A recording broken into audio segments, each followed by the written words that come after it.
जोहार आप सभी को। हमारे साथ बैठी हुई है 12वीं इंटर आर्ट्स कर चुकी शिवानी कुमारी और नईमा परवीन। शिवानी कुमारी और नईमा परवीन से आप इन लोगों के बारे में खुद ही इनका परिचय जानें। इसके बाद मैं इन लोगों से एक एक करके सवाल करता जाऊंगा और आप लोगों को बताऊंगा कि मैं इन लोगों को बैठा करके यहाँ बातचीत क्यों कर रहा हूँ। पहले आप अपना नाम। मेरा नाम शिवानी पांडे है। मैं अभी कला संकाय से 12th की परीक्षा पास कर चुकी हूँ। मेरा परसेंटेज 92.06% है। ध्यान देंगे आप लोग, परसेंटेज 92.06%। यही कारण है कि मैं इन लोगों को बैठा करके यहाँ पे इन लोगों से बातचीत कर रहा हूँ। 92.06 नोट 06 90.6% आया है, ठीक है ना। और नईमा अपने बारे में बताओ। मेरा नाम नईमा परवीन है और मैं इस बार आर्ट्स के एग्जाम दे करके पास हो चुकी हूँ। मेरा परसेंटेज है 86.2। 86.2% ला करके नईमा विद्यालय की, यही विद्यालय जो आप यहाँ पे देख रहे हैं, डॉक्टर अनुग्रह नारायण +2 उच्च विद्यालय कैरो लोहरदगा, झारखंड का एक छोटा सा जिला, लेकिन इस जिले का नाम पूरी तरह इन लोगों ने पूरे झारखंड राज्य में रोशन किया है। नईमा परवीन डिस्ट्रिक्ट 5th रैंक, पूरे जिले में 12वीं क्लास में आर्ट्स में 5वां रैंक नईमा परवीन का आया है। और शिवानी परसेंटेज से ही आप लोगों को मालूम हो गया होगा कि इसका रैंक कुछ और ही रहा हो। शिवानी लोहरदगा डिस्ट्रिक्ट की टॉपर है और सिर्फ लोहरदगा डिस्ट्रिक्ट की ही टॉपर नहीं बल्कि स्टेट में, पूरे झारखंड राज्य में शिवानी का 5वां रैंक है, ठीक है ना। 5वां रैंक लाई है ये छोटा सा जिला लोहरदगा जिला में, और इसी स्कूल के विद्यार्थी ये रही हैं, ठीक है। शिवानी बहुत बहुत कांग्रेचुलेशन, नईमा को भी। आगे हम तुम लोगों से ये जानना चाहेंगे कि स्टूडेंट्स आखिर किस तरह की रणनीति अपनाए, किस तरह का वो अपना कदम बढ़ाए कि उनका भी रिजल्ट बेहतर से बेहतर हो। कुछ हिंट्स करना चाहोगी, कुछ बतलाना चाहोगी स्टूडेंट्स को? सबसे पहले तो हमारे पास एडमिशन के मतलब 11th 12th में एक साल होता है। इसको पकड़ लो। 12th में 1 साल पूरी हमारे पास होती है, जिसमें हमें जितने भी सिलेबस होती है सबको कवर कर लेनी चाहिए और उसे ऐसे पढ़नी चाहिए जैसे उसको पूरा रिवीजन करके एग्जाम से 1 महीना पहले तक उसको पूरा कंप्लीट कर लेना चाहिए सिलेबस को। उसके बाद जो 1 महीना हमारे पास टाइम मिलता है, जैसे स्कूल तरफ से भी टाइम दे दिया जाता है पढ़ने के लिए, उस बीच में हमें सारा रिविजन करके सारा कंप्लीट करके पूरा तैयार होकर के एग्जाम में बैठना चाहिए और अपना कॉपी को इस तरह से दिखलाना चाहिए, इस तरह से लिखनी चाहिए, मतलब लिखावट देख करके टीचर्स को लगे कि हाँ अच्छा प्रेजेंटेशन दिए हैं, ये मतलब अच्छा दिखाए हैं, कि वो आपको अच्छे से अच्छे नंबर दें, उनका अट्रैक्शन आपके कॉपी की तरफ हो और आपका कॉपी अच्छा लगे, लिखा हुआ अच्छा लगे। आप जो पॉइंट्स को दें वो पॉइंट्स एकदम इम्पोर्टेंस हो। बस इतना करने से आपका रिजल्ट बहुत अच्छा आ सकते हैं। देखें, ये दोनों बिल्कुल फास्ट फ्रेंड है, दोनों एक ही जगह की रहने वाली। थोड़ा सा जरूर परसेंटेज में डिफरेंस दिखाई पड़ रहा है, लेकिन अगर हम सब्जेक्ट वाइज इन लोगों का मार्क्स देखें तो लगभग सब्जेक्ट में इन लोगों का मार्क्स बराबर ही रहा है। 1-2 सब्जेक्ट में थोड़ा नंबर कम हो जाने की वजह से नईमा का परसेंटेज कुछ नीचे हुआ। बहरहाल आप लोगों को, हम लोगों को सबको पता है कि परसेंटेज ठीक है, बहुत मायने तो रखता ही है। जो स्टूडेंट्स अच्छे हुआ करते हैं, जो मेहनत करते हैं, परसेंटेज उन्हीं का आता है, लेकिन बहुत ज़्यादा भी नहीं, 2-4% इधर उधर हो जाता है। इससे कोई हतोत्साहित होने की, घबराने की या परसेंटेज आ जाने से हम ये भी कहेंगे कि बहुत ज़्यादा खुश हो जाने की भी ज़रूरत नहीं है, क्योंकि अभी बहुत कुछ करना है और मैं पूरी उम्मीद करता हूँ कि तुम लोग आने वाले दिनों में कुछ करोगी, ठीक है ना। और तुम भी कुछ कह दो, कुछ हिंट्स दो स्टूडेंट्स को। सबसे पहले तो पूरा साल तैयारी करते रहना चाहिए और उस मौज मस्ती के साथ करना चाहिए। ये नहीं कि बस पढ़ाई कर रहे हैं तो पढ़ाई कर रहे हैं, पढ़ने के साथ साथ लिखने का भी हैबिट रहना चाहिए। 1 महीना, लास्ट का 1 महीना जो बचता है एग्जाम का, उसमें पूरा रिवीजन कर लेना चाहिए और एग्जाम में इस तरह कॉपी लिखना चाहिए ताकि एग्जामिनर से अट्रैक्टिव हो जाए, जिससे मार्क्स भी अच्छा मिल जाता है। बस ऐसे ही करते रहना चाहिए। ठीक है, बहुत अच्छा। क्वेश्चंस भी प्रीवियस और जो प्रीवियस ईयर क्वेश्चंस होते हैं, फिर वो जैक एग्जाम के टाइम मॉडल पेपर भी बनाते हैं, उसको आप रेल प्रोजेक्ट अभी हमारा चल रहा था उस बीच, फिर प्रीवियस ईयर पूरा क्वेश्चन, फिर मॉडल पेपर जो जैक की ओर से आती है उसे हम इस तरह से बनाए, इस तरह से लिखे जैसे हम अपने बोर्ड एग्जाम में लिखते हैं फाइनल जाके। मैं पूरा मॉडल सेट रेल जितना भी था उस सारा को मैं अपना कॉपी में पूरा बनाई थी, जिस तरह से एग्जाम में लिखते हैं उसी तरह से पूरा बनाई थी।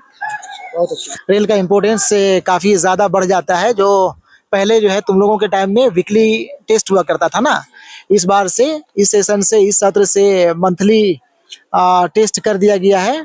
इसलिए स्टूडेंट्स को चाहिए जो भी मंथली टेस्ट हो रहा है उस टेस्ट को फोकस करें पूरी तवज्जो के साथ, पूरी ध्यान, है ना, क्या बोलते हैं, मैं कुछ ज़्यादा हिंदी नहीं बोल पाता हूँ, बिल्कुल जो है एग्ज़ाम को एग्ज़ाम के जैसा लेते हुए पूरी तैयारी के साथ जो है एग्ज़ाम में बैठना चाहिए और बिल्कुल मन लगा करके पूरी ईमानदारी से जो भी समय दिया जाता है उसका सदुपयोग करते हुए परीक्षा देनी चाहिए। ठीक है, इसके बाद मैं यह भी पूछना चाहूँगा शिवानी और नईमा दोनों से, आने वाले दिनों में कुछ रणनीति बनाई हो, कुछ सोची हो, कुछ प्लान करी हो कि करना क्या है आने वाले दिनों में, मुझे ये बनना है, ये करना है, मैं यहाँ से पढ़ना चाहती हूँ, कुछ इस तरह का सोच रखी हो?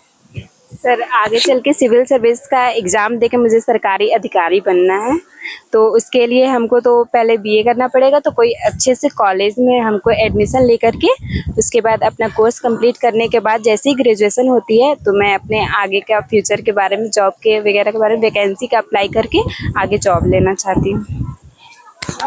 नहीं बात, तुम कुछ सोची हो?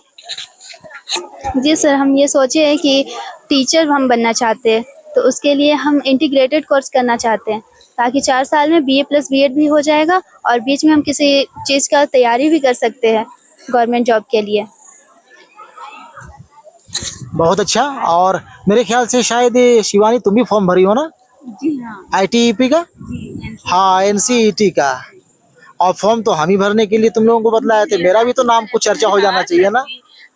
विद्याधन का स्कॉलरशिप, हमारा विद्याधन में भी सिलेक्शन हो चुका है। हमारे सर ही वो हमें बताए थे विद्याधन के बारे में, जिससे हम लोग अप्लाई किए और उसमें बहुत सारे चरण होते हैं, जैसे घर में भी आकर के वो आपकी स्थिति को देखते हैं, इंटरव्यू भी आपका होता है, आपको एग्जाम भी देना होता है। अगर उसको आप पास करते हैं तो विद्याधन की ओर से आपको स्कॉलरशिप मिलती है आगे पढ़ने के लिए। इससे जो आर्थिक रूप से कमजोर बच्चे होते हैं उनको बहुत सहायता मिलती है इससे। थैंक यू सर, एक बार फिर से आपको।